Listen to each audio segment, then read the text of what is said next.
Some of the most common causes of conflict in romantic relationships include housework, money, sex, and cell phones. Yes, that's right. Cell phones are one of the things that my couples complain most to me about and that cause a lot of tension. Chances are you can relate because all of us at one point or another have been frustrated with how much time our partner spends on their phone instead of giving us that attention. I'm Dr. Meghna Mahambrey, a relationship coach, and today I'm going to give you 3 tips on how you can manage your cell phone use so it doesn't become a problem in your relationship. The first thing I recommend doing is putting a cell phone basket in every room in your house. That way, when you enter the room, you can drop it in there, and if you need it, it's nearby. You'll hear it if it dings. But if your cell phone is on your body, in your lap, in your pocket, or sitting right in front of you, you're more likely to touch it. But if it's just barely out of reach, you can use it if you need to, but it minimizes that sort of mindless reaching for the phone that so many of us end up doing.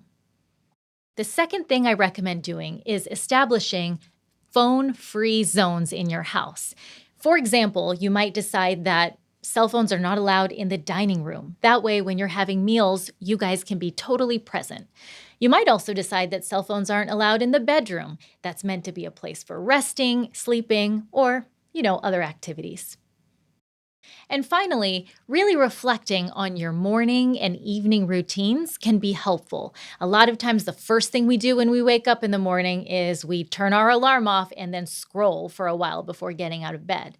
And also, the last thing we do before we go to sleep at night is check our email, look at social media, and do other stuff that really isn't all that important on our phones, rather than turning them off and turning towards each other.